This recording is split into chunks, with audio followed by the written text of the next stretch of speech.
الحمد لله رب العالمين والعاقبة للمتقين ولا عدوان إلا على الظالمين أشهد أن لا إله إلا الله وحده لا شريك له رب العالمين وإله المرسلين وقيوم السماوات والأرضين وأشهد أن محمدا عبده ورسوله المبعوث بالكتاب المبين الفارق بين الهدى والضلال والغي والرشاد والشك واليقين اللهم صل وسلم على سيدنا وحبيبنا وشفيعنا محمد سيد المرسلين وإمام المهتدين وقائد المجاهدين وعلى آله وصحبه أجمعين أما بعد فيا عباد الله أوصيكم وإياي بتقوى الله عز وجل والتمسك بهذا الدين تمسكا قويا وقال الله تعالى في القرآن العظيم وهو أصدق القائلين أعوذ بالله من الشيطان الرجيم بسم الله الرحمن الرحيم يا أيها الذين آمنوا اتقوا الله حق تقاته ولا تموتن إلا وأنتم مسلمون وقال في آية أخرى يا أيها الذين آمنوا لا تبطلوا صدقاتكم بالمن والأذى كالذي ينفق ماله رئاء الناس ولا يؤمن بالله واليوم الآخر فمثله كمثل صفوان عليه تراب فأصابه وابل فتركه صلدا لا يقدرون على شيء مما كسبوا والله لا يهدي القوم الكافرين صدق الله العظيم. Jamaah Jumat yang dirahmati Allah Subhanahu wa taala.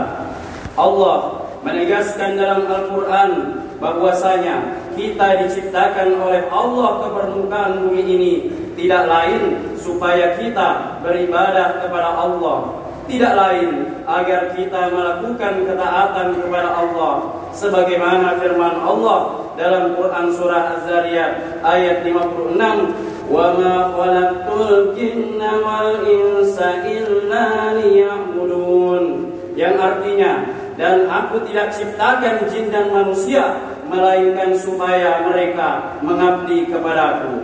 Jadi sangat jelas sekali bahwa tujuan kita diciptakan oleh Allah adalah agar kita melakukan amal ketaatan, amal soleh, kebajikan, sehingga menjadi bekal kita untuk menghadap Allah Subhanahu wa taala. Kaum muslimin rahimakumullah, kita di dunia ini dalam posisi seorang musafir. Kita akan menuju suatu tempat yang mana tempat itu merupakan kehidupan yang kekal, yaitu akhirat. Tempat yang pasti akan kita datangi setelah kematian kita. Maka di tempat yang sebentar ini, yaitu dunia yang fana ini, kita melakukan sesuatu, yaitu mengumpulkan bekal perjalanan kepada Allah. Kalau bukan di sini kita kumpulkan bekal itu, kalau bukan di sini kita melakukan ketaatan kepada Allah, lalu di mana lagi kita akan beramal? Ibadah kepada Allah begitu macam banyak raganya, banyak bentuk ibadah yang bisa kita lakukan kepada Allah. Jangan kita bayangkan ibadah hanya sholat saja, ibadah hanya membaca Quran saja, ibadah hanya melakukan haji atau umrah saja. Ibadah itu bukan hanya sedekah atau zakat saja, tapi ibadah itu memiliki makna yang luas. Apa makna ibadah?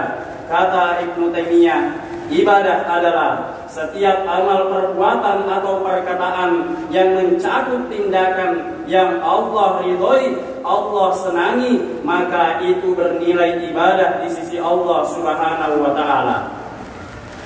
Maka sangat jelas sekali Allah menegaskan kepada kita dalam Al-Qur'an, Alladzi khalaqal mauta wal hayata liyabluwakum ayyukum ahsanu amala wa huwal azizul ghafur. Yang artinya yang menjadikan mati dan hidup supaya dia menguji engkau, siapa di antara kamu yang lebih baik amalnya, dan dia maha perkasa lagi maha pengampun. Quran Surah Al-Mulk ayat 2.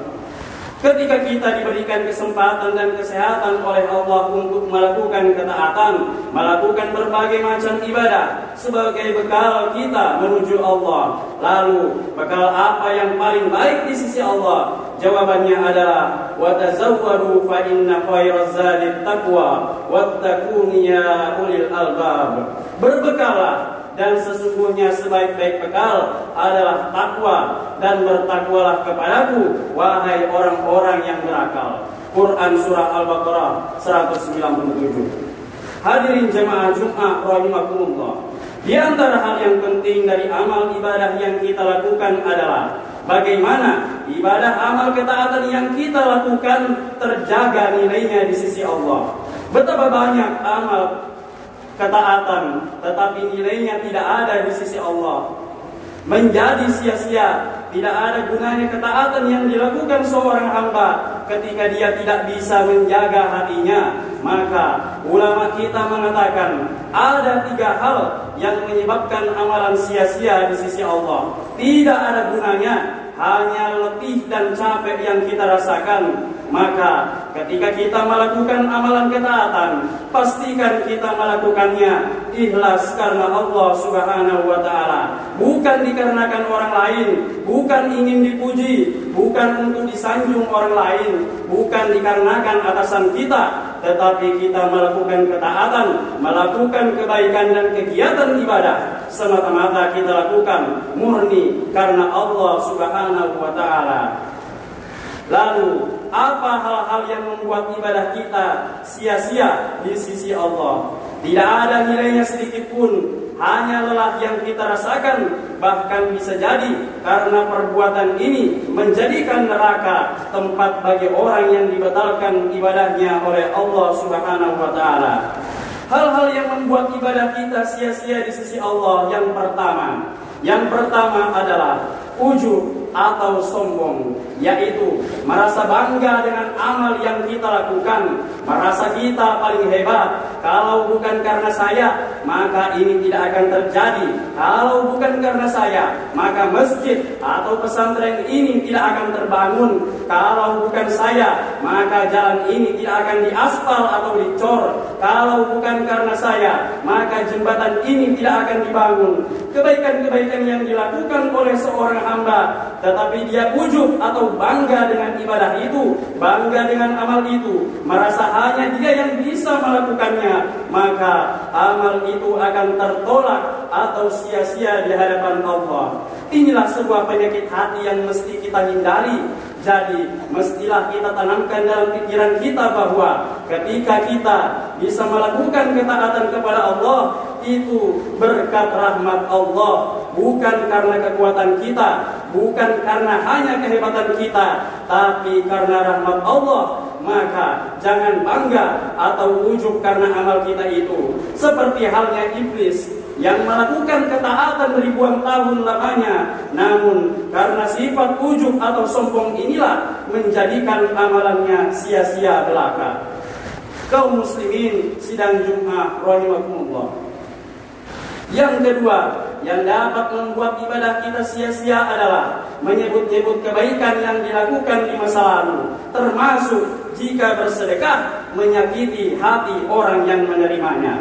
Karena seringkali orang rajin beribadah, namun ketika suatu hari menceritakan ibadahnya yang ia lakukan, bahkan sekarang ini di media sosial, seringkali kita melihat orang yang bersedekah, namun terlebih dahulu menyakiti orang yang akan disedekahinya demi sebuah konten YouTube atau TikTok ataupun media lainnya.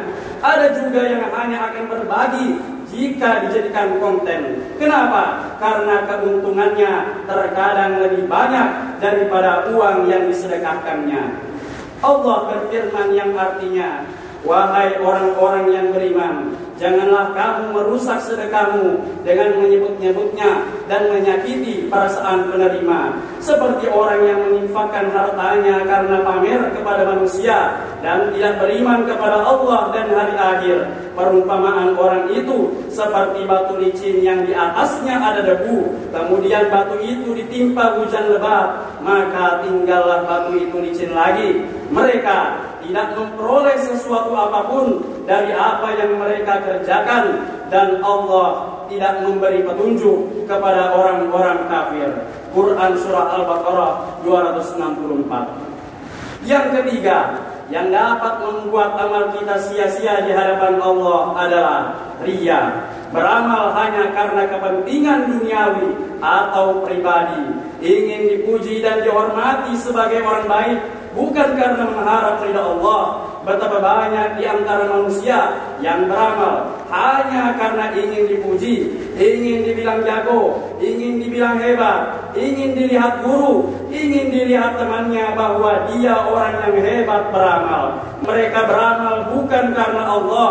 Namun perlu juga kita ketahui sebaliknya, jangan meninggalkan amalan wajib karena takut jika kita melakukannya maka akan muncul riya, karena ini juga termasuk riya.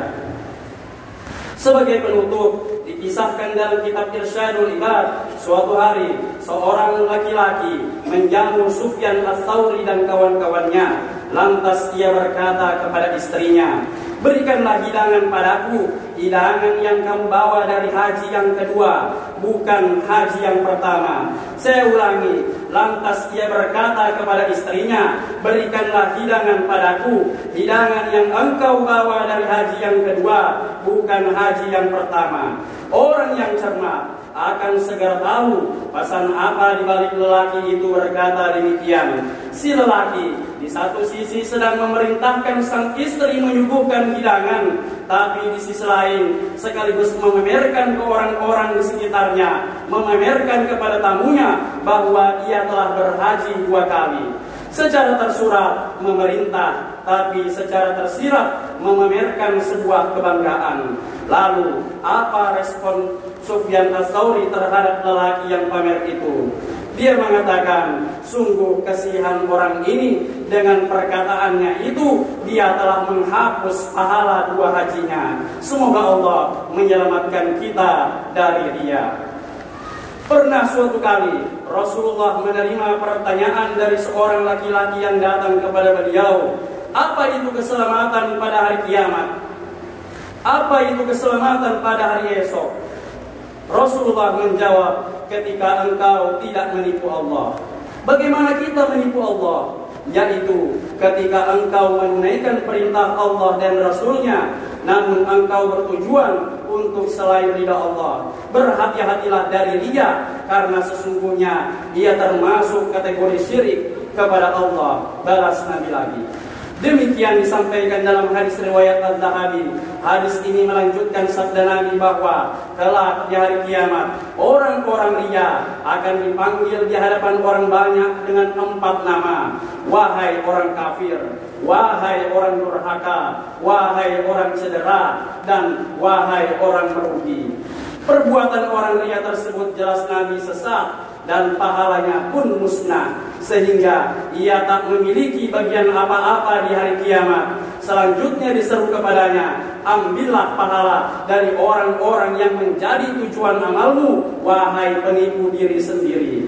Dalam kitab Irsyadul Ibad pula diceritakan bahwa seorang imam ditanya tentang siapa orang yang disebut ikhlas. Ia menjawab, orang yang merahasiakan kebaikannya sebagaimana menyimpan kejahatannya. Barakallahu li wa lakum fil Qur'anil azim wa nafa'ani wa iyyakum bima fihi minal ayati wa dzikril hakim wa taqabbal minni wa minkum tilawatahu innahu huwas samiul alim. Aqulu qawli hadza wa astaghfirullahal azim li wa lakum wa lisa'iril muslimina wal muslimat innahu huwal ghafurur rahim.